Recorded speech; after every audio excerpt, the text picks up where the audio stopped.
व्यासपीठावरील शिवसेनेचे पक्षप्रमुख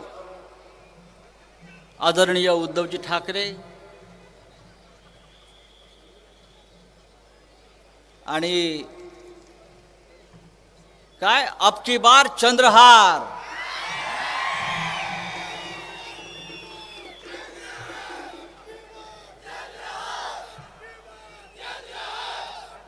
त्यांच्याकडे उद्धवजी त्यांच्याकडे काय डबल इंजिन ट्रिपल इंजिन आमच्याकडे डबल महाराष्ट्र केसरी आहे। त्याच्यामुळे डबल इंजिन ट्रिपल इंजिन आता सांगलीमध्ये फेल। आपण सर्व ज्या विराट संख्येने इथे जमलेला आहात, मला क्षणभर वाटलं की इथे कुस्तीची दंगलच सुरू आहे, कारण सांगली कोल्हापूरला एवढी गर्दी कुस्तीलाच होती। पण माननीय उद्धवजी आले आणि ते खास पहलवान चंद्रहारसाठी आले।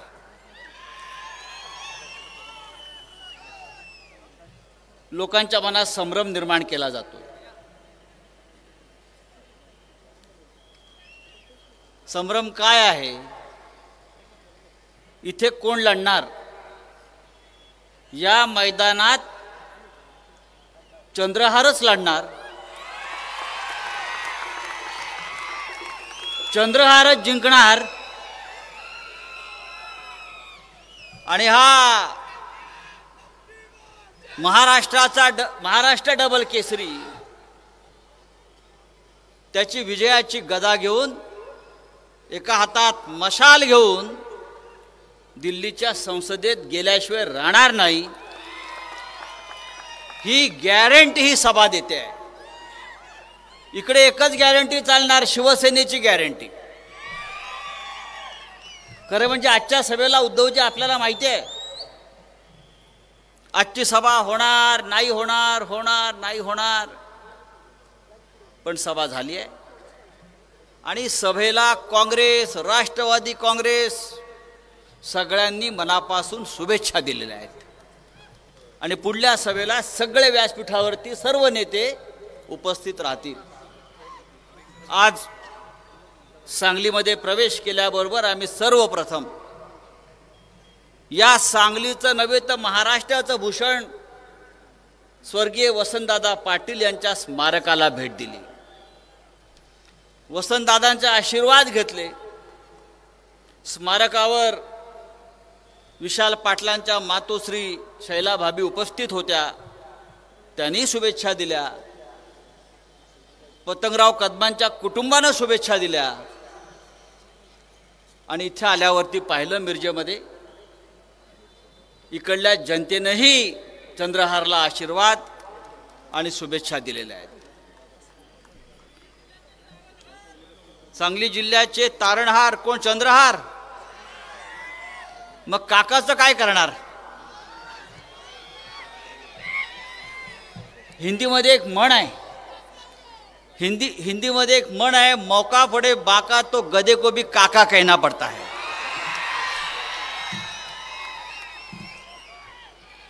आता ते चालणार नाही। तासगावला पाठवताय, कशाला? कुठेही पाठवा, पण चंद्रहार मात्र दिल्लीत जाईल याच्याविषयी माझ्या मनात शंका नाही। या महाराष्ट्रामध्ये आणि या देशामध्ये सध्या एकच आवाज घुमतो आणि एकच आवाज ऐकला जातोय, तो म्हणजे शिवसेनेचा आणि माननीय उद्धव ठाकरे साहेबांचा। या देशात आज नरेंद्र मोदीला कोणाची भीती वाटत असेल तर ती फक्त माननीय उद्धव ठाकरे साहेबांची। या महाराष्ट्रात यापुढे एकच गॅरंटी चालणार, ती म्हणजे उद्धव ठाकरे साहेबांची। काय एक एक रोज नवीन गॅरंटी देत सुटलेल्या आहेत। काय उद्धवजी ऐकलं का?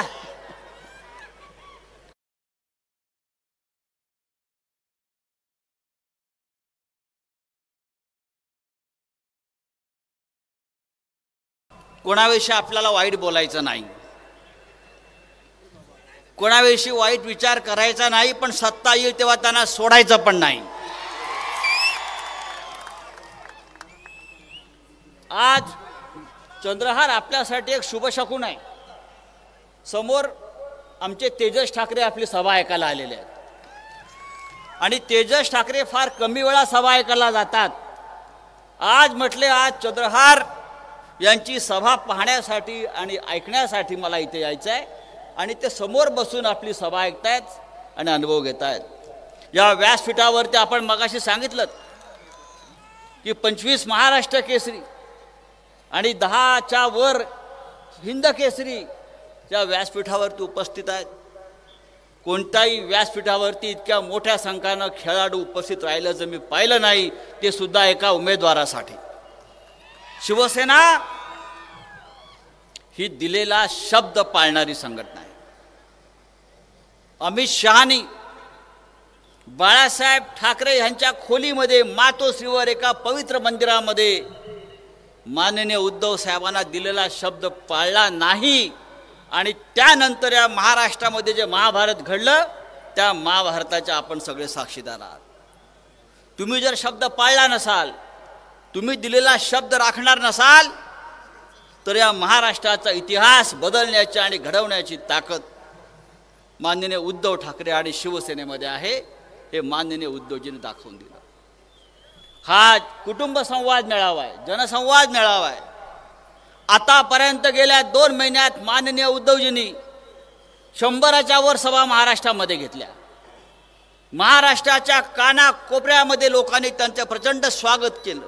मग विदर्भ असेल, मराठवाडा असेल, कोकण असेल, कोल्हापूर असेल आणि आज सांगलीमध्ये पोचलेलं आहे. आणि आजचा प्रचंड धसका आपल्या विरोधकांनी घेतलेला आहे. शिवसेनेचा एवढा धसका घेतला की महाराष्ट्राचं रक्षण करणारी शिवसेना मराठी माणसाच्या स्वाभिमानासाठी माननीय बाळासाहेब ठाकरेंनी निर्माण केलेली ही शिवसेना या गुजरातच्या 2 नेत्यांनी तोडली फोडली आणि महाराष्ट्र तोडण्याचा त्यांचा प्रयत्न सुरू आहे. आणि आज मी इतकंच सांगेन, ही सांगलीची भूमी उद्धव साहेब महाराष्ट्राच्या प्रत्येक लढ्यामध्ये, संयुक्त महाराष्ट्राच्या लढ्यापासून ते मुंबईच्या निर्मितीच्या लढ्यापासून ह्या सांगलीतला कार्यकर्ता जो मुंबईतला आहे, अगदी वसंतदादा पाटलांपासून ते ठामपणे शिवसेनेच्या मागे उभे राहिलेले आहेत. आणि म्हणून उद्धवजींनी निर्णय घेतला, ज्या वेळेला आपल्याला सांगलीची निवडणूक लढायची आहे आणि सांगलीची निवडणूक जिंकायची आहे. काय आहे ही सांगली? क्रांतिकारकांची भूमी आहे. स्वातंत्र्याच्या लढ्यामध्ये वसंतदादा पाटलांसारखे क्रांतिकारक स्वातंत्र्य सैनिक या भूमीत निर्माण झाले. त्यांनी ब्रिटिशांशी संघर्ष केला, त्यांनी ब्रिटिशांच्या गोळ्या आपल्या छातीवर झेलल्या. तोच हा सांगलीचा जिल्हा आज ठामपणे शिवसेनेच्या मागे उभा राहतोय.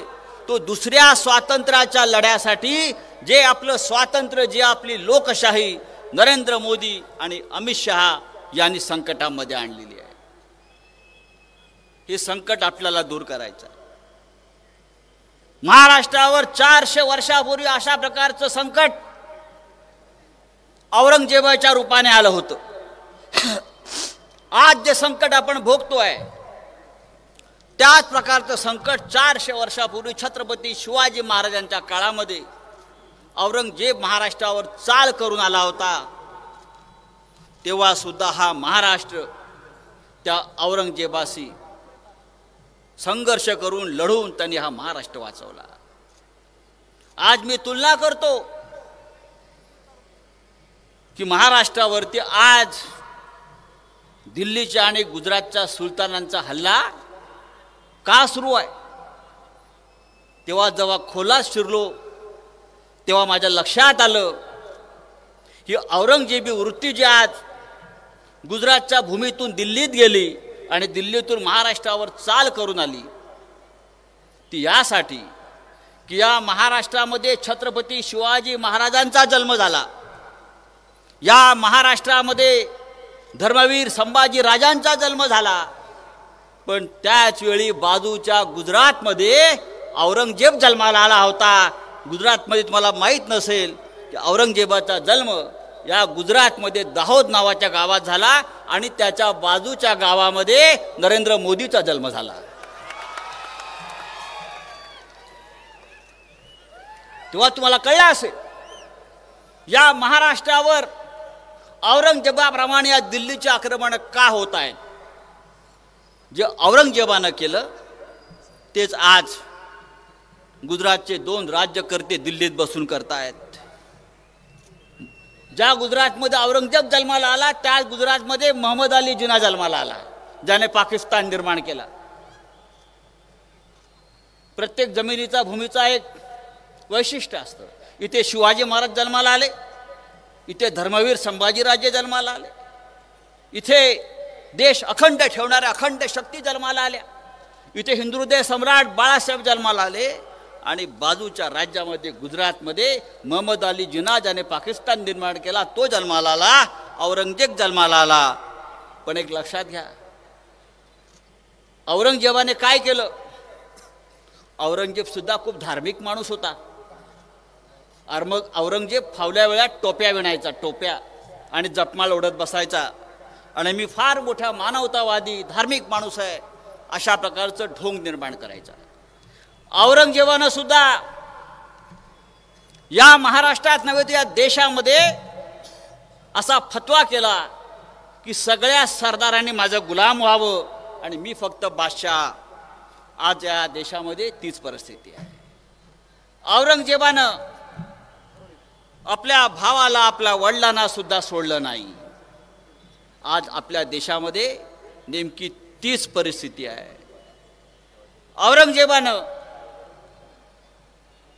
अशा पद्धतीनं काम केलं की तो सगळ्यांशी गोड गोड बोलायचा आणि शेवटी पाठीत खंजीर खुपसून ती राज्य आपल्या ताब्यात घ्यायचा. औरंगजेबानं सुद्धा फोडा झोडा आणि राज्य करा हीच नीती अवलंबली, आणि गुजरातमधून दिल्लीत गेलेल्या त्याच लोकांनी आज महाराष्ट्राच्या बाबतीत देशाच्या बाबतीमध्ये हीच नीती अवलंबली. पण इतिहासाची पुनरावृत्ती होते, लक्षात घ्या. त्या औरंगजेबाला शेवटी या मर्दांच्या महाराष्ट्रानं या भूमीत गाडलं, त्याची कबर या महाराष्ट्रामध्ये आपण खणली आणि हा इतिहास आपण निर्माण केला. त्याच्यामुळे महाराष्ट्रावर जर कोणी चाल करून येणार असेल तर याद राखा, असं सांगण्यासाठी सांगलीतली सभा आहे. आपण हिंदुत्वाच्या गोष्टी करता, आमच्या हिंदुत्वावर शंका घेता, आमच्या स्वाभिमानावर शंका घेता, आणि तुम्ही काय करताय, हिंदुत्वाचं ढोंग करताय. उद्धव साहेब, आपल्याला माहीत असेल, या जनतेलाही माहीत असेल, गेल्या काही दिवसापासून या देशामध्ये निवडणूक रोख्यांचा घोटाळा आपल्या सगळ्यांनी पाहिला असेल. धमक्या देऊन ईडी सीबीआय मागे लावून चोरांच्या सरदारांनी आपल्या बँकेच्या भाजपच्या खात्यामध्ये 8,000 कोटी रुपये गोळा केले. याला म्हणतात हप्ता वसुली. कोणाकडून केले? 1000 नावाले असतील, पण तुम्हाला मी फक्त एक सांगतो, आणि यांचा हिंदुत्वाचा मुखवटा जो आहे तो तुम्हीच त्याच्यामुळे ओरबडून काढाल. काही काळापासून भारतीय जनता पक्षानं, त्यांच्या नेत्यांनी ठिकठिकाणी गोवंश हत्याबंदी, गोवंश हत्याबंदी किंवा गायी वाचवा अशा प्रकारचं आंदोलन सुरू केलं. ठिकठिकाणी अनेक निरपराध लोकांना, आमच्या मुस्लिम बांधवांना देशभरामध्ये पकडून त्यांचं मॉब लिंचिंग केलं. पण आज जेव्हा मी ती यादी तपासली त्यांना देणगी देणाऱ्यांची, तेव्हा जगामध्ये गोमांसाचं एक्सपोर्ट करणाऱ्या कंपन्याकडून, गायींची हत्या करणाऱ्या कंपन्याकडून या भारतीय जनता पक्षाच्या खात्यात 250 कोटी रुपयाचा निधी आलेला आहे. हे यांचं हिंदुत्वाचं ढोंग आहे. आणि अशा या ढोंगी लोकांचा बुरखा आपण फाडला पाहिजे. या राज्यात आणि या देशामध्ये अशा प्रकारचं ढोंगी चोरांच्या सरदारांचं राज्य क्षणभरही राहता कामा नये. आणि मला खात्री आहे ही मिरजेची सभा ही त्या दृष्टीनं ऐतिहासिक आहे, सांगलीतली सभा त्या दृष्टीनं ऐतिहासिक आहे. सांगलीमध्ये जेव्हा जेव्हा क्रांतीची ठिणगी पडली या भागामध्ये, तेव्हा तेव्हा या महाराष्ट्रामध्ये परिवर्तन झाल्याचं मी पाहिलेलं आहे. या मातीमध्ये, या माणसांच्या मनगटामध्ये ती रग आहे आणि या माणसांच्या डोक्यामध्ये ती आग आहे परिवर्तन करण्याची. आणि म्हणून हे मशाल चिन्ह तुम्हाला त्या आगीची आठवण करून देईल. चंद्रहार पाटील हा एक तडफदार, झंझावाती, ज्याने अनेक वर्ष अनेक माध्यमातून आपली सेवा केली आहे, तो शिवसेनेच्या परिवारात येऊन आज या सांगलीकरांची सेवा करू इच्छितो. आपण सगळ्यांनी एक निश्चय केला पाहिजे संपूर्ण जिल्ह्यात की एक सामान्य शेतकऱ्याचा मुलगा ज्याने या सांगलीची प्रतिष्ठा आणि मान कुस्ती क्षेत्रामध्ये देशभरात उंचावली, ज्याच्या मागे धनशक्ती नाही, ज्याच्या मागे राजकीय शक्ती नाही, तर शिवसेनेसारखी एक संघटना उभी आहे आणि आपली एक लोकशक्ती उभी आहे. आपण सगळ्यांनी त्याच्या मागे ठामपणे उभं राहावं. आणि माननीय उद्धव साहेबांना आपण वचन दिलं पाहिजे, होय आम्ही चंद्रहारला दिल्लीमध्ये पाठवल्याशिवाय स्वस्थ बसणार नाही. आणि मला खात्री आहे आजच्या सभेनं ती विजयाची गदा, डबल महाराष्ट्र केसरी, आता ट्रिपल होत आहे. आपण हिंद केसरी होत आहे. आपण रुस्तमे हिंद होणार दिल्लीत जाऊन. आणि आपण शिवसेनेचा भगवा झेंडा आणि विजयाची गदा घेऊन दिल्ली जातात. जय हिंद, जय महाराष्ट्र.